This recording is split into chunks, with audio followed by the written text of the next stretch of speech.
Stavert. I'm an architect here in Charlottetown, and tonight I'm going to talk about sustainable architecture. And one thing that we hear a lot about, we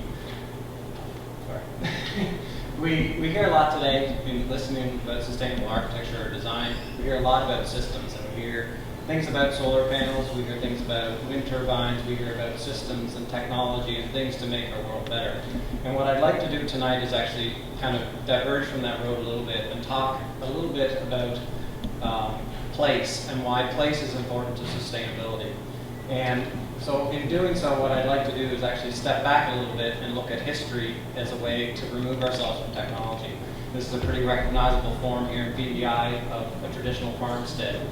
And what I'd like to do is, in looking at this, is identify a few things that we used to do that I think we sometimes forget to do. The first thing is in site selection. We used to pay attention to where the northern winds were coming from, where the trees were. We used to find the nestled space. It wasn't about the view we were trying to capture. It wasn't necessarily about what our neighbors see when they're driving up to our house. Another thing we used to do is we used to say, okay, we know north winds are cold. We're going to plant some trees and we're going to block those winter winds. So, today we know that you can lose 20 to 30% of your peat loss from your house just due to wind. So it's a very simple technological solution to improving, our houses. Another thing we used to do is we used to look at how we arranged buildings on a piece of property. So this is a diagram about farmyards and how they actually used to evolve over time, and how we used to create sheltered outdoor spaces to the south, and we would use the barns and other outbuildings to block those northerly winds as well.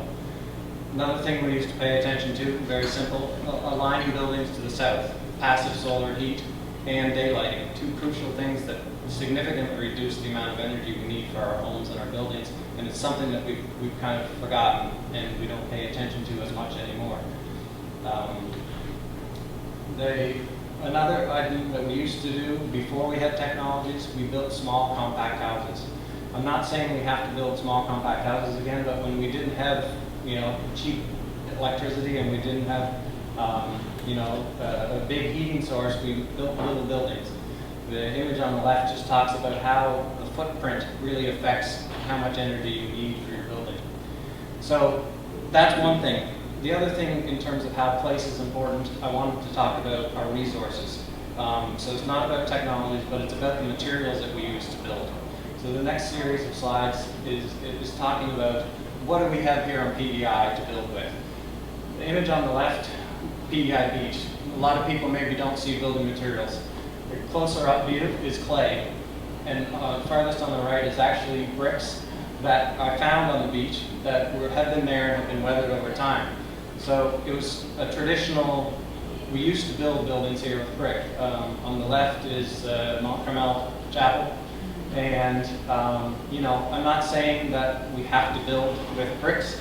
The image on the right is actually a project that I'm working on. I'm working with NASCAD University in developing a clay tile system that uses less, it has more surface area and not as much weight. Again, another image, PEI clay. PEI soil. We don't think about it that much. The images to the right are talking about rammed earth construction. Now, rammed earth construction is basically similar to concrete work. You're putting formworks in, you're putting soil, a mixture of clay, and some concrete, and kind of compacting it.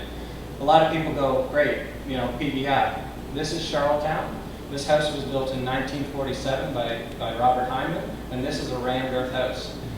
It's painted on the exterior, and that is it. There's a wood roof, obviously, but it takes passive solar principles, very simple construction, and it does work here. Another image, straw bale construction.